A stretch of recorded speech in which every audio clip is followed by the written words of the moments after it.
Snap Studios. What up, world? This is Gold Minds with me, Kevin Hart. Guys, and on Gold Minds, we get inside the minds of amazing artists, journalists, entrepreneurs, and multi-hyphenates. Every week, guys, we get the stories, the authentic conversations, the gems that guided our guests through their path to success. Listen to Gold Minds every week on Sirius XM, Apple Podcasts, Spotify, or wherever you get your podcasts.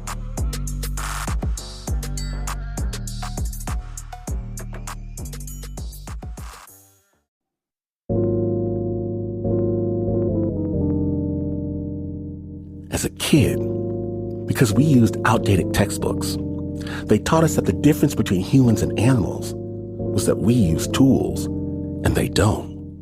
But it turns out lots of animals use tools. Well, they say humans are the only species with language. Then they record primate, dolphin, whale communications. Well, they say culture, it's self-awareness, it's morality. Check, check, check. All of it. Until finally, in a bit of pique, they say what distinguishes us is that ineffable spirit. Well, okay, but not so fast. Today on Snap Judgment, we proudly present the biggest soul. My name is from Washington. I don't know where the line is. Maybe soon you won't either when you're listening to Snap Judgment.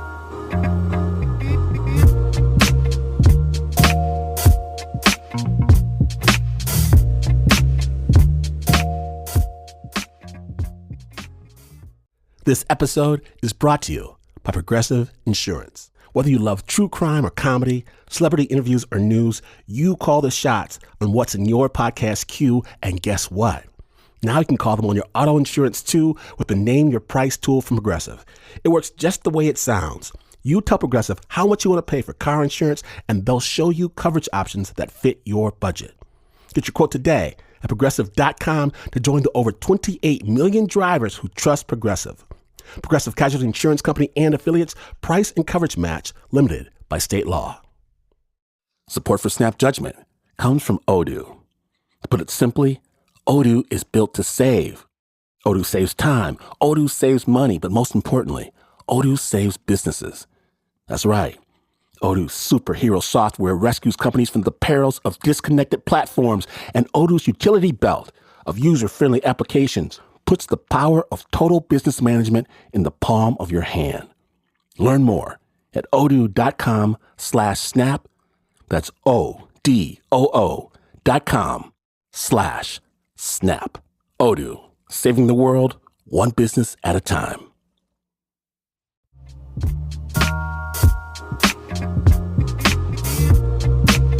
Welcome back to Snap Judgment. My name is from Washington. We begin with a very special friendship, one that's lasted over 50 years. Attapulgos is a small town on the Georgia-Florida borderline with a population of 445 people and 3 Asian elephants. And sensitive listeners should note, this is a real story, and bad things can happen to good animals. These elephants live in a refuge of 850 acres of rolling hills designed to mimic an elephant's natural habitat. Snap Judgment. And it's a place that we've created so that captive-held elephants can come and live a more natural life. Hi, I'm Carol Buckley. I'm the founder and president of Elephant Aid International. Carol Buckley. Blonde, slim, self-described as a zoomy kind of person with lots of energy. She built this refuge, cleared fields, enlisted volunteers to help her install fences, raised hundreds of thousands of dollars from fellow elephant lovers. So this 850-acre piece of land really meets the need. Because of the topography, the rolling hills. In the past 4 decades, Carol has rescued over 25 captive elephants in the U.S. Years ago, she coordinated the largest single rescue of elephants in U.S. history. She's helped free hundreds of elephants in Nepal and Thailand from living their lives in chains. Now, she's focused on the well-being of a smaller cohort of animals. So the elephants are all different in how they like to drink. Some like to drink out of a trough, some don't. Some like to have the water right into their nose. That's how Bo likes it, huh, Bo? Hello, big man. Bo is a former circus elephant. Mundi came from an underfunded zoo in Puerto Rico. And Tarra, she's Carol's 10,000-pound best friend. Hey there, Tar. How's it going, Pumpkin? You have a mouthful, don't you? Before Carol knew what an elephant refuge was, before she could even imagine elephants living chain-free lives, there was Tarra. She's the reason this whole place exists. Tarra is my mentor.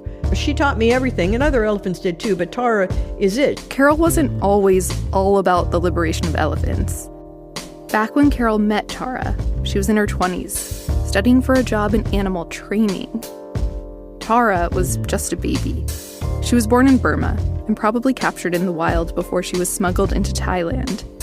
Into Southern California, where there was a list of people who wanted baby elephants, and it was legal to just have an elephant. It was the 70s. There weren't as many rules back then about how to own and treat animals. The day Carol met Tarra was a hot one in late September. Carol was home trying to study. She didn't have AC, so she left the door open. Suddenly, her dog started barking. And the dog jumped up and ran out the door. I looked up, and through the window, I saw this tiny, hairy, round, little elephant with a rope around her neck being walked by this man. He must be 10 foot tall, skinny as a rail, dressed completely in black, with a cowboy hat and black cowboy boots. He was walking this baby elephant. So I jump up, run over. Who is she? What are you doing? Why is she here? She learned that the baby elephant lived at Bob's tire store. Bob fed her jelly beans and formula. While they were talking, Carol reached down to touch the baby elephant's head.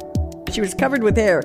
She had hair hanging down her forehead. She had hair hanging out her chin, out her ears. She had hair everywhere. She weighed around 600 pounds, as heavy as a grand piano. And she had very pronounced eyeballs. Like, they bugged out a little bit. And she wanted to keep walking, and he was talking really slow, and she was zooming really fast, and I was zooming really fast. Bob told Carol she could come see her at the store anytime. And then Bob and the baby elephant walked off. I went in the house, locked everything up, and then ran down the road to that tire store.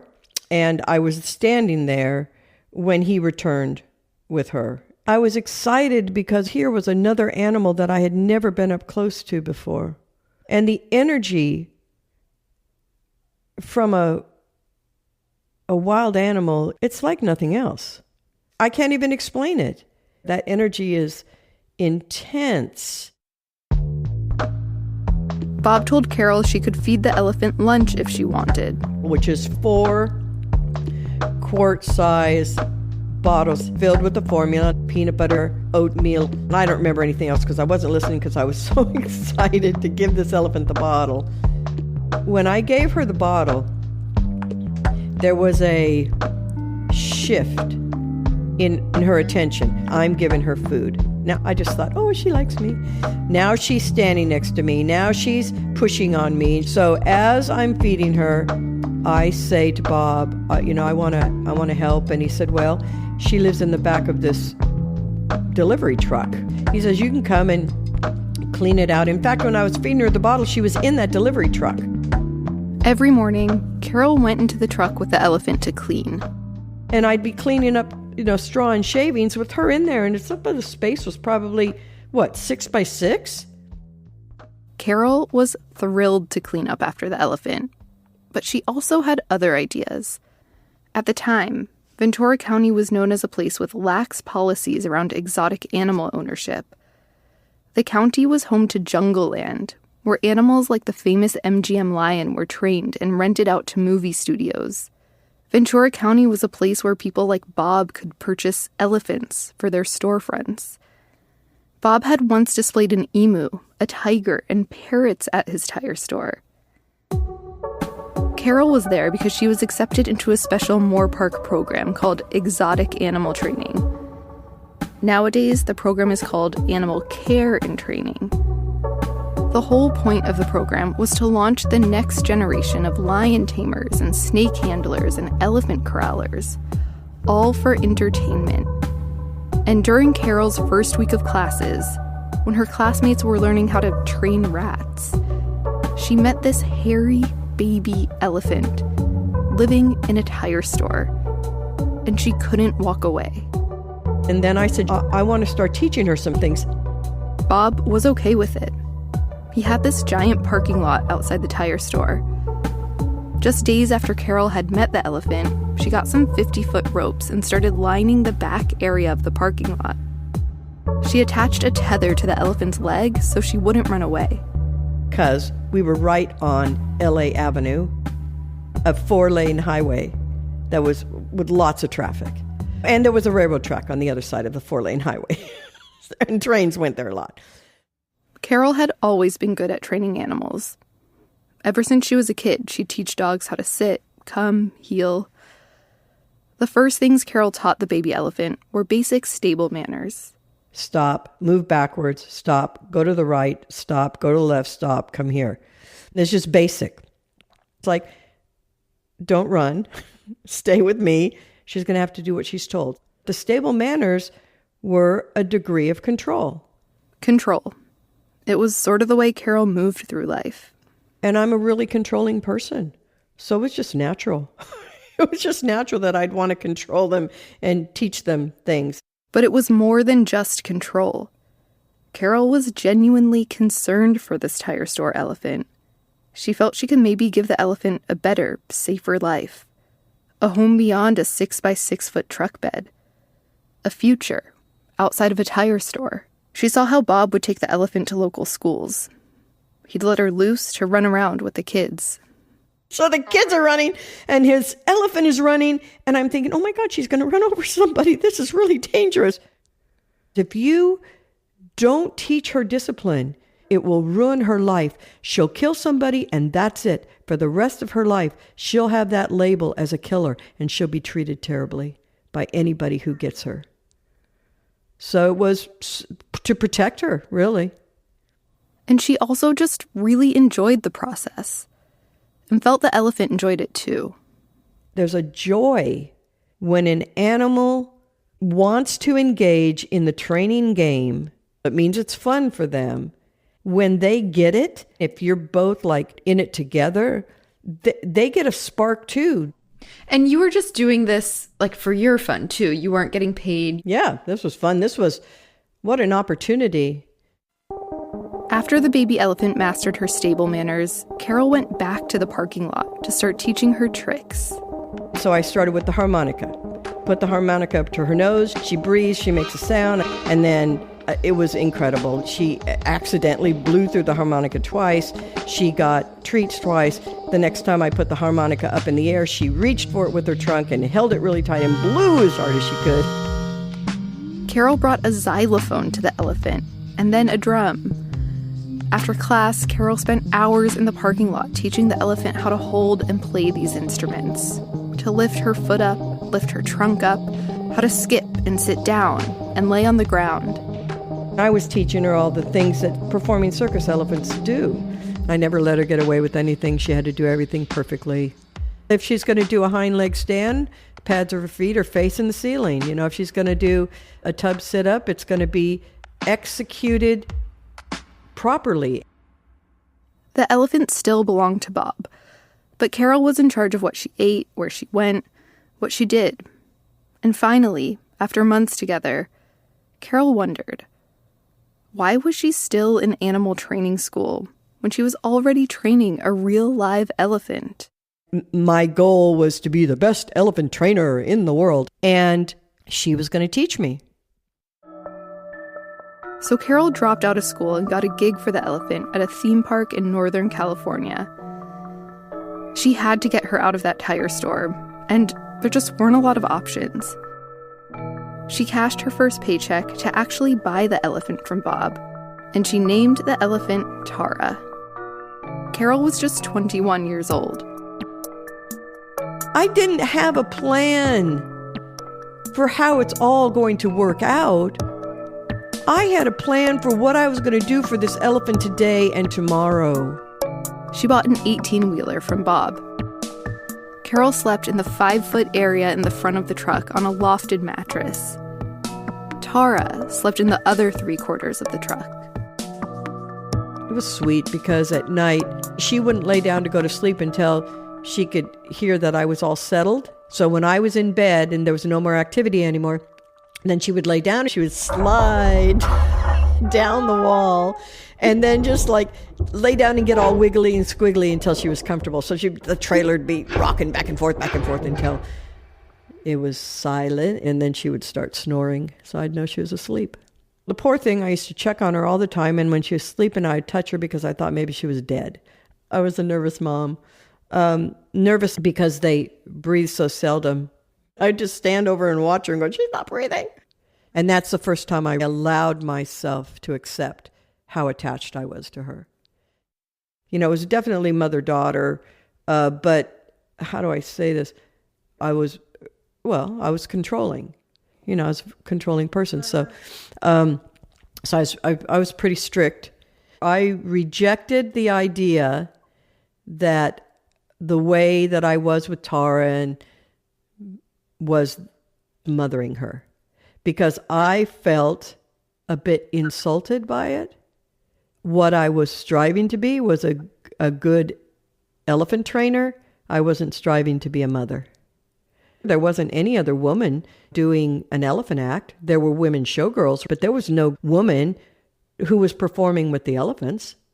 And so I wanted to be taken seriously. I wanted people to see me as this trainer, and I didn't want them to see me as, oh, look at this mom, she loves that little elephant. Carol started chasing her dream of being one of the first female elephant trainers. First doing gigs at Marriott Great America, and then joining a traveling circus. She and Tarra would do 2 acts in a row, and then drive to another city, almost every night. Sometimes they did acts in front of thousands of people, in hockey arenas in British Columbia, indoor arenas in the Midwest, grand venues all over North America, New York City, Hawaii, Kansas. There'd be a mass of people there. She'd get silly willy and she'd start to move around, and I'd say, now, you got to stand still for a minute. She'd listen to me and I'd just go, see how smart she is? And then I'd say, okay, what's a tail? What's a trunk? She'd put her tail in my hand and I'd say, lift your foot. And how about if you curtsy? And she'd curtsy. Then I'd say, you want to show these people how elephants eat a watermelon? And she'd shake her head. Yes. And I'd bring the watermelon out, and first off, she'd try and roll it up her leg, to roll it up into her mouth. She'd try that. That's not going to work. And I'd say, okay, go for it. And then she'd step on it and bust it open and then just start gobbling it up. And people were like, wow. And she was so proud of herself. I was so proud of her.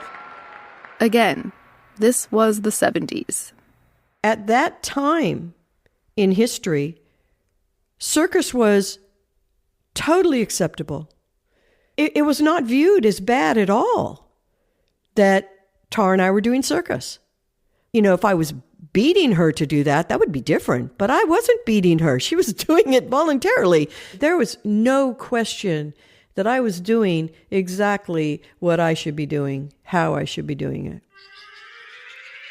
She had all this energy, so running around and doing all these tricks. Elephants are walking bodies of emotion. And you think of an entire auditorium of people clapping and cheering for her and sending all this positive admiration energy at her. She just soaked it up, and she thrived on it for a few years. And then as she was getting into her preteens, I saw a shift, that she wasn't enjoying performing anymore. When Carol started feeling that the circus wasn't making Tarra happy, she stopped taking Tarra to circus gigs altogether. But owning an elephant wasn't cheap. There was no such thing yet as an elephant sanctuary in the U.S. What was Carol supposed to do to keep this elephant safe and fed?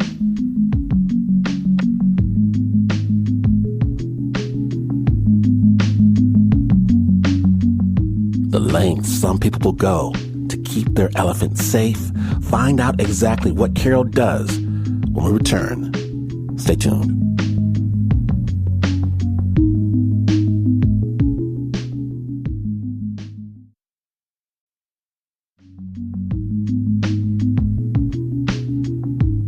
Welcome back to Snap Judgment, the biggest soul episode. Again, as a true story, sensitive listeners should know that bad things can happen to good animals. When last we left, Carol is fast running out of money, but she's still got to keep her elephant safe and fed. Snap Judgment. Tarra and I needed a further gimmick. It wasn't enough that this was this little girl and this little elephant performing together. We needed something else. And then one day, Tarra and Carol were standing outside a convention center doing some basic tricks. And a man commented on how well Tarra could balance on a tub. He suggested that she could be an ice skater. And I said, that will never happen. Ice skating would be way too risky for Tarra. And then she thought about it a little more and realized, oh my gosh, she could roller skate. Carol had $3,000 in her bank account. She knew that in order to keep Tarra fed and housed, she'd need nearly that entire amount per month. Circus performing was out. There was nowhere else for the elephant to go. Something in Carol's heart told her that roller skating could be Tarra's meal ticket. She went to a welder and showed him her design for elephant skates that would be molded around the shape of Tarra's foot. And then she went to a local bootmaker and explained she needed elephant boots.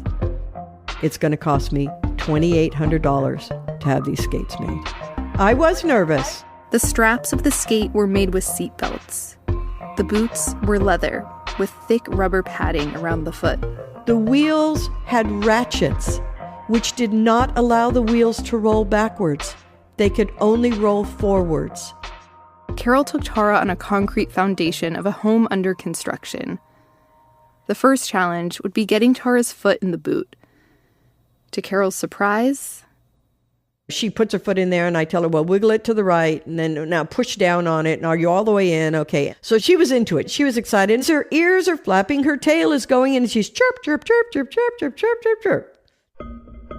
I said, we just be still. Because as she puts her foot in there and the wheels start to roll, she's like, oh, this is fun. This is rolling. I'm like, be still. Let me finish this first before you do that. So she can't help herself. She's rolling it a little bit. Okay, now we're going to put this other one on. If we're going to take it off if you don't like it. I could hardly stop her from putting the second one on, and I hardly got the strap, and she is now like racing around with her two front skates going, pushing them back and forth and all around, clamping them on the ground and I'd say, keep your feet on the ground. Stop, she's got 50-pound of skate and she's wheeling it around and throwing her foot around like in this fun. I'd say, just put your foot on the ground. Now, and then I moved it back and forth and showed her that it moved. And I said, that's what I need you to do. Keep your feet on the ground. So she's racing around and actually she broke one skate. Said, okay, all right, well, now we know you like this and we know it can work. So I had them make the back skates. Tarra skated at the Burbank Christmas Parade in front of the Lincoln Center in New York City, the Jerry Lewis telethon. Carol felt that Tarra loved to skate.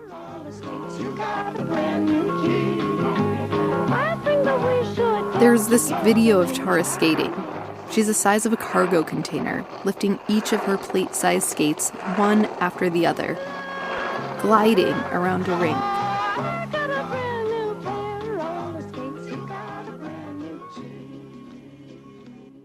Tarra even took her skating gig abroad. She spent 4 months in Seoul, Korea, skating at a Sheraton. It was official. Tarra had become a world-famous roller skating elephant, and Carol had become a world-famous elephant trainer. We're here in the mountains of Ojai with Carol Buckley, the owner and trainer of the world's only roller skating elephant, right? Right. Now, what inspired the roller skates? Need of money. The need of money. We needed to do something different. You needed a gimmick, right? Yes. I guess it worked out all right. Yes, it has. That's neat. What's it like living day to day with an elephant? She eats about 130 pounds of food a day, which includes hay, grains, fruits and vegetables, breads. And I have to tell her to get away from that stuff there. Tarra, leave it alone. Leave it alone. Now go on. Tarra grew from 2,000 pounds to 5,000 to 7,000 pounds. And then she started losing interest in her roller skating gigs and in TV appearances. And I'm learning, oh my gosh, mothers describe their teenagers like this, and she's an elephant. And if she doesn't like it, it's not fun for me. I really don't know what the next step is. What do I do? She asked a mentor for advice who came back and said, Tarra's just spoiled. She's not taking on any responsibility. And I thought, taking on responsibility? She's an elephant. What do you mean? He said, Carol, she's so much smarter than you know. If she was in a natural family herd, by this age, she'd be babysitting her little sister. And I said, well, how do I give an elephant responsibilities? The mentor said, it might be time for Tarra to have a family of her own. I was told and believed that this would be a good time to breed her, and if she had her own calf, this would help her mature and let her have the experience in life that she should have. Carol realized this actually might be an answer to all their problems. She found a zoo in Nashville that wanted a baby elephant born there. The zoo promised Carol that if Tarra had her baby there, the zoo would build them a 30-acre sanctuary where Tarra could live safe and free. So I agreed. The gestational period for elephants is 2 years. And during that time, Carol and Tarra made the journey to Nashville. Like always, Carol would pull over at ponds where Tarra could swim. She'd get back in the trailer, and they'd hit the road. They stopped in Texas to stay with a friend for a while. And after a few months, they were in Nashville. Tarra had never lived in the wild, had never seen another elephant give birth, or even interact with a calf. Carol was nervous about how Tarra would do this, if she could do it. Keep in mind, I'd never had a child, so I was in the dark on this whole thing. Tarra and Carol were just getting used to their new setting when one day in early spring, Carol saw Tarra run through a pond like she was running away from something. It was Tarra's first contraction. They were both terrified. Carol directed Tarra into a barn, a huge metal building with a steel corral inside. The zoo vet met them there.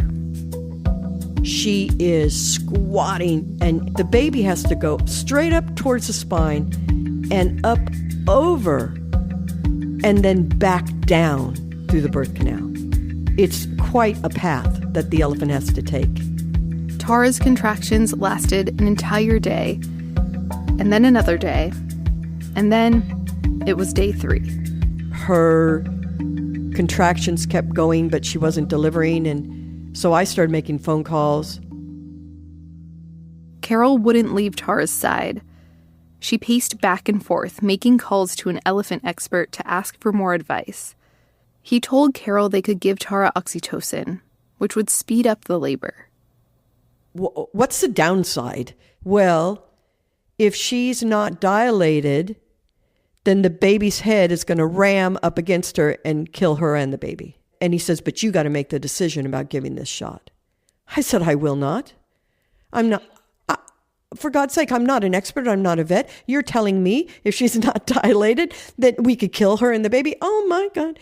Carol had the vial of oxytocin on hand. But first, she called another elephant vet at the London Zoo.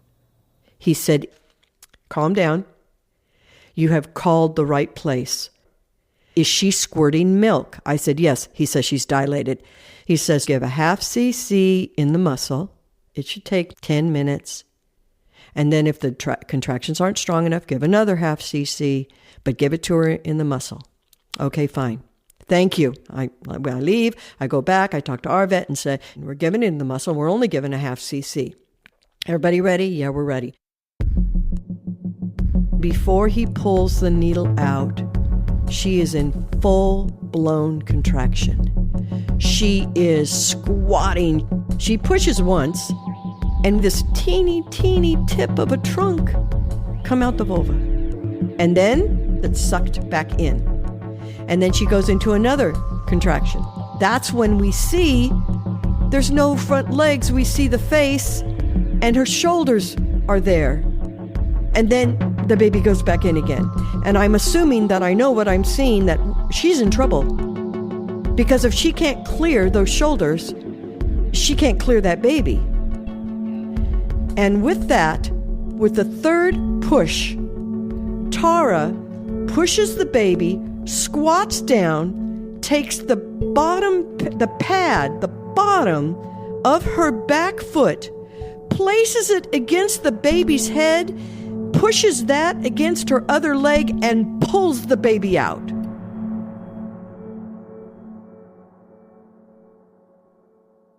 It was amazing. Cell memory, wisdom. Nobody showed her how to do that. So the baby is out and on the ground, and Tarra just moves away a few feet. And we're on the baby. We're, have this little suction cup to take the mucus out of the trunk. I look at the vet, and he starts doing CPR on her, and then we start to give her oxygen. We do all this stuff. I remember in the moment, I'm seeing her breathing. I want her to be alive so badly that I'm seeing her breathing, but she's not. And then it's probably 30 minutes. And he said, Carol, she's gone. The vet packs up his things. And a few feet away, Tarra is calmly standing there, watching. And Tarra, then when the other guys are moving the equipment away, she put her trunk on the baby's nose and she sucked. Then she put her trunk on the baby's mouth and she sucked on the mouth. Again, cell memory. How would she know to do that?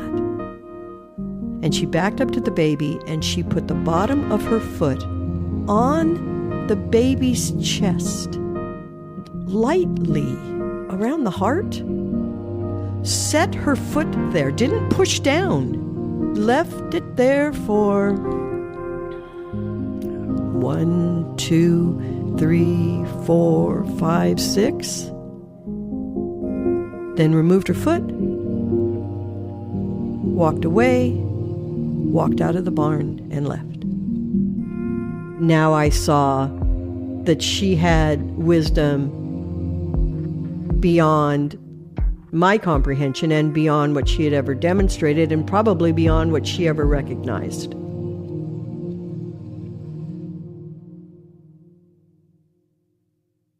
Carol later found out that Tarra's calf died from arthrogryposis multiplex, a joint condition probably caused by a mosquito bite Tarra got when she was pregnant. The vets had done everything they could. Carol spent the next 24 hours in a fog. I was stunned. Actually, I was shocked. And I don't think Tarra was, but she recognized that I was. So she was hanging close, and she kept putting her trunk up to my nose because they have an incredible sense of smell, and they can tell what's going on with you by smelling your breath. And I was leaning on her. I wanted to be with Tarra. As the sky grew darker, Carol dragged a cot into Tarra's barn. I just didn't want to be separated from her. She laid the cot right next to Tarra. She wasn't chained, she was loose, and my cot was right up against the railing. And I laid down and covered up, and I was really cold. I just wasn't doing well. And I kept going over in my mind, how could this horrible thing happen to us? How could this happen to us? It was the loss. I was so excited about seeing her raise her baby and me being involved, and I just felt a great loss.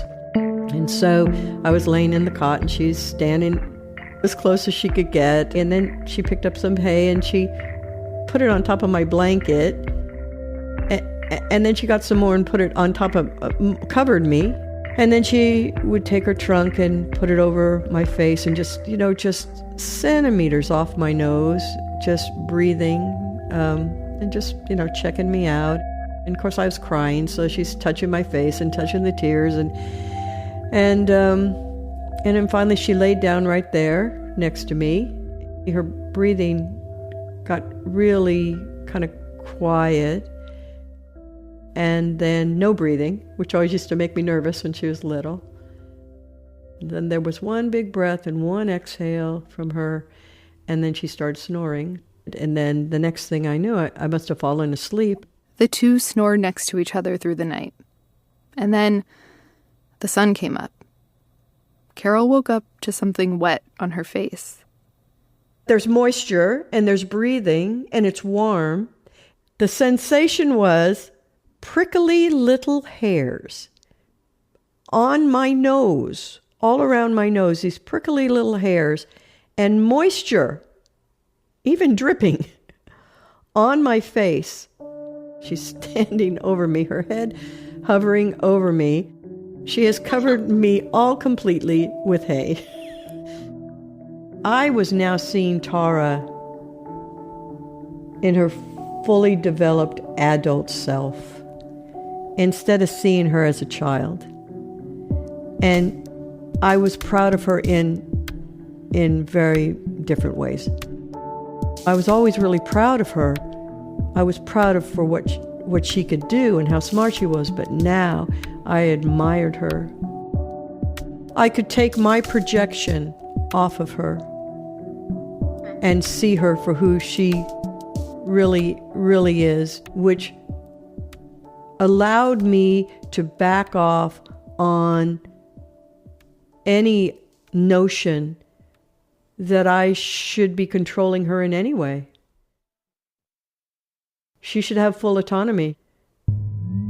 The industry I was in, circus, is all about being the best in your field, being the best elephant trainer. And that's all they talk about, is they talk about the ones that are the best.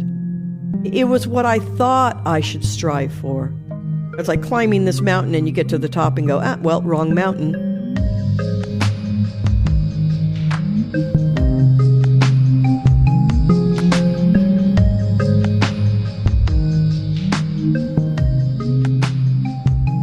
Carol took a hard right turn, went out to buy land to build her dream, an elephant sanctuary where Tarra could move freely, make friends with other elephants, live amongst lakes and ponds and streams, sunlight, rain, and select whatever food she wanted. Carol found a piece of land in Tennessee and built a sanctuary in just a few short years. And when the sanctuary no longer seemed to be a place that served the elephant, she bought another piece of land and created a refuge for Tarra there. The Elephant Refuge North America in Attapulgos, Georgia. Original score for that piece was by Renzo Gorrio. It was produced by Shaina Shealy.